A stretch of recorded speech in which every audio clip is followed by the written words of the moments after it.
para mí un honor tener en nuestro programa de hoy a Alfredo Juncosa, quien es consultor empresarial y en seguridad, vicepresidente regional de ASIS Internacional. Alfredo, gracias por corresponder con nuestra invitación. Gracias a ustedes por la invitación, muy honrado por estar aquí. El honor es nuestro. Quería preguntarte, Alfredo, tú has estado en República Dominicana a propósito de que dictaste una conferencia en la Universidad del Caribe y si me pudieras comentar un poco de el por qué tu presencia en República Dominicana.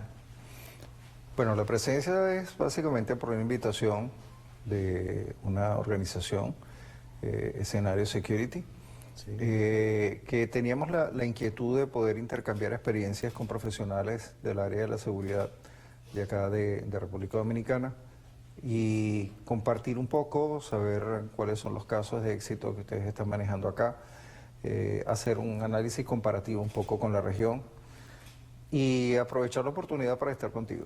Gracias. Para hablar un poco de América Latina, ¿cuáles son las ciudades más peligrosas actualmente en términos de que la seguridad individual, la seguridad ciudadana está en peligro? ¿Cuáles son actualmente? Bueno, al cierre del 2017, según los indicadores de cada 100.000 habitantes de homicidios, las 3 ciudades más violentas son Los Cabos, en México, Caracas, en Venezuela, y Acapulco, en México. Son las 3 ciudades más violentas en cuanto a homicidios, tomándolo como referencia. Me llama la atención que justamente Los Cabos y Yucatán, ¿cuál es? Acapulco. Acapulco. Los Cabos y Acapulco son polos turísticos muy conocidos. Sí, lo que pasa es que, fíjate, hay un ranking que se hace anualmente sobre las 50 ciudades más violentas del mundo. Sí. Brasil abarca 15 de esas 50 ciudades. Wow. México abarca 12 de esas 50 ciudades y Venezuela abarca 5. Si sumamos, prácticamente es más del 70 o casi el 80% de esas 50 ciudades más violentas, ¿no? Entonces, lamentablemente sí, hay ciudades turísticas donde se ha incrementado el tema del delito violento. En cuanto a Venezuela, que es un caso distinto al resto de los que menciona, porque Venezuela estamos siendo testigos nosotros y otros siendo actores claves de una degradación total de lo que era una democracia y se ha ido convirtiendo en una especie de dictadura. ¿Cuál es la situación de Caracas actualmente? La situación de Caracas es una ciudad que está sufriendo las consecuencias de una serie de factores que se han descuidado. La seguridad no es un aspecto que se maneja únicamente con temas duros de seguridad. La seguridad requiere considerar aspectos sociales, políticos y económicos. Lamentablemente en los últimos años, si sumamos los 17, 18 últimos años, en Venezuela en general vamos a tener un acumulado de más de 300.000 muertos por situaciones violentas. Y es una situación no solamente de Caracas, es una situación de las principales ciudades del país. Digamos que el delito violento y los homicidios se han atomizado en diferentes sectores del país, en diferentes sitios geográficos del país. Obviamente, si a esto le sumamos una crisis económica extremadamente fuerte, conocida prácticamente en América Latina, una crisis institucional por un sistema de gobierno que lamentablemente no ha podido desempeñar o no ha querido desempeñar el mejor papel que esperaban los ciudadanos, y toda una serie de trastornos de tipo social, eso ha influido en el aspecto de la seguridad. Y ahí es donde vemos unos temas como impunidad, donde en Venezuela la impunidad está entre el 92 y el 96%, es decir, cada 100 delitos que se cometen, 92 o 96 no tienen consecuencias. Wow. Y eso genera y promueve, obviamente, el tema del delito. Y además que en Venezuela hemos visto, obviamente desde aquí, desde el Caribe, la presencia de grupos paramilitares y grupos militares en adición a las fuerzas, digamos, del orden. Claro, lo que sucede es que en líneas generales el crimen organizado y las redes ilícitas y todos estos grupos al margen de la ley, cuando el Estado no ocupa los espacios que les corresponden, alguien los va a ocupar. Exacto. Y en esta oportunidad son esos protagonistas los que ocupan esos espacios. ¿Ok? Entonces, si sumamos la ausencia del Estado en ciertos espacios, inclusive urbanos, la fragilidad institucional, la debilidad institucional que existe, ¿ok? La falta de equipamiento y equipamiento humano y técnico y de recursos y logísticos de las fuerzas de orden, a esto sumamos la impunidad, que ya lo mencionamos, obviamente crea todas las condiciones como para que el delito haya crecido a los niveles que ha crecido en Venezuela.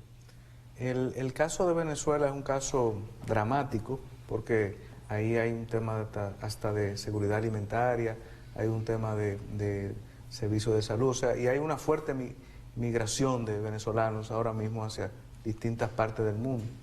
En el caso particular de otra ciudad que está en la palestra en estos días es Managua, Nicaragua, donde ha habido también fuertes choques a propósito del interés del gobierno de implementar una reforma a la seguridad social.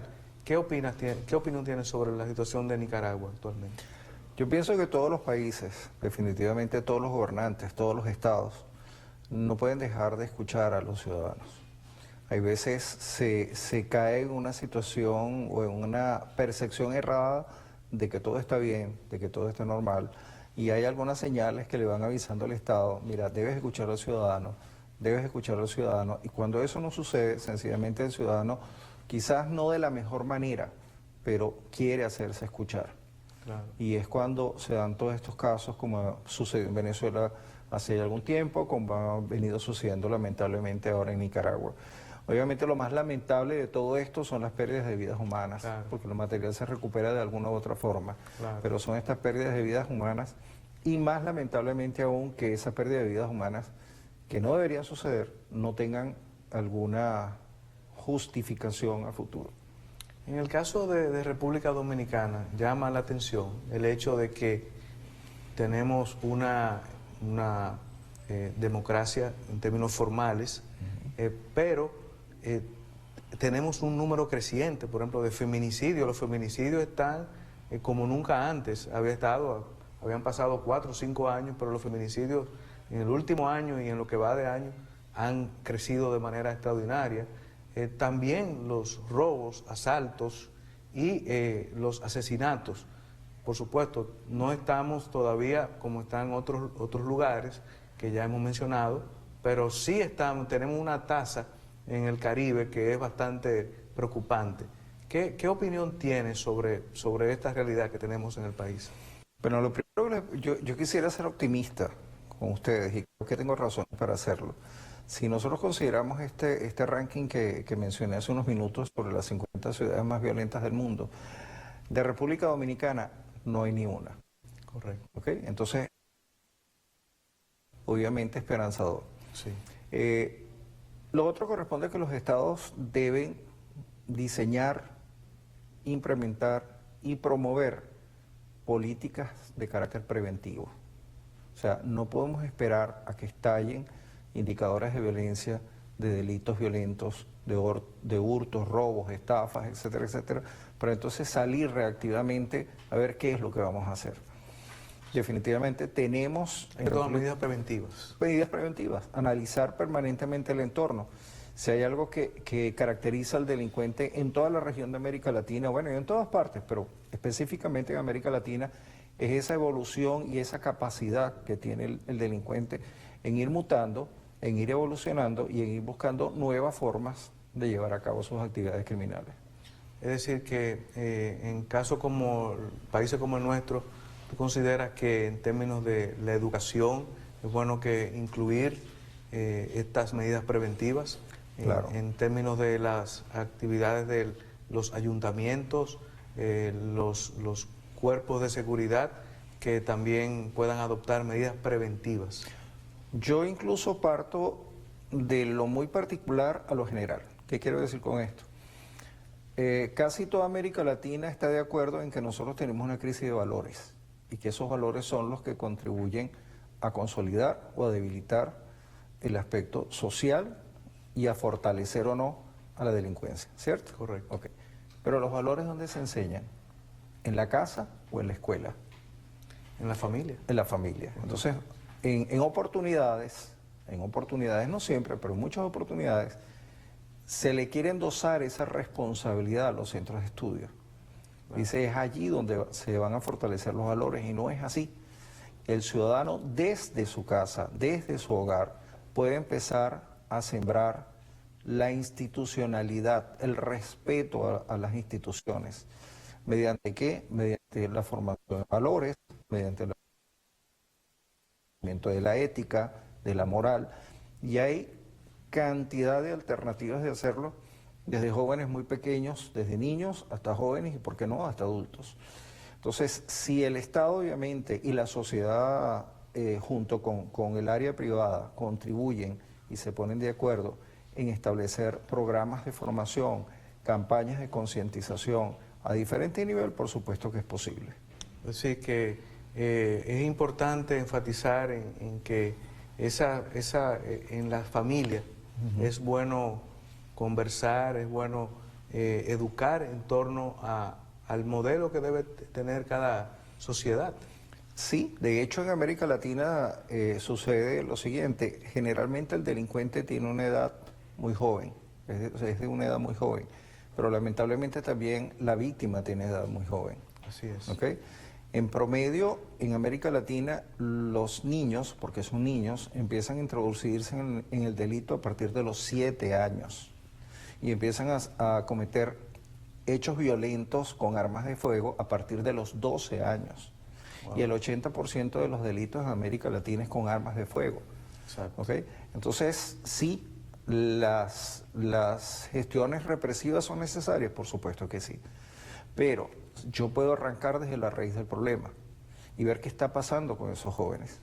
Muchas veces ese joven latinoamericano que es delincuente, cuando se logra conversar con el joven que plantea, yo pertenezco a una banda o pertenecí a una banda porque me daba identidad, porque me escuchaba, porque me hacía sentir alguien. Exacto. ¿Ok? Entonces, esas cosas no se pueden generar en la familia. Escuchar, dar identidad y hacerlo sentir parte de la familia. Así es. Alfredo, el hecho de que estés aquí en República Dominicana dando una conferencia a una universidad prestigiosa como la Universidad del Caribe, también significa que si alguien quisiera tener contacto contigo, ¿a través de quién y cómo pudiera hacer ese contacto? Bueno, con Escenario Security, ha sido la organización que muy gentilmente ha tenido la iniciativa bastante productiva desde el punto de vista social y de relación y de networking, de traerme acá a República Dominicana, y con muchísimo gusto estoy seguro que vamos a compartir y podemos hacer cosas para beneficio de la sociedad de República Dominicana. Alfredo, yo quiero darte las gracias por haber estado con nosotros en nuestro programa, desearte que tenga feliz estadía en nuestro país y darle las gracias a los amigos que son los que te han traído aquí, que son gente muy buena y que siempre que pueden pues nos contactan a nosotros, y nosotros te deseamos el mejor de los éxitos y ojalá que en otra ocasión tener la oportunidad de volver a compartir contigo. Estoy seguro que será así. Muchísimas gracias. Muchas gracias. Amigos televidentes, hemos tenido a Alfredo, quien es consultor empresarial y en seguridad, y es una persona muy conocedora de estas materias, y esperamos que puedan aquellos que lo deseen hacer contacto con él para futuras presentaciones aquí en República Dominicana. Así que muchas gracias por haber estado con nosotros y será hasta la próxima entrega de Líderes.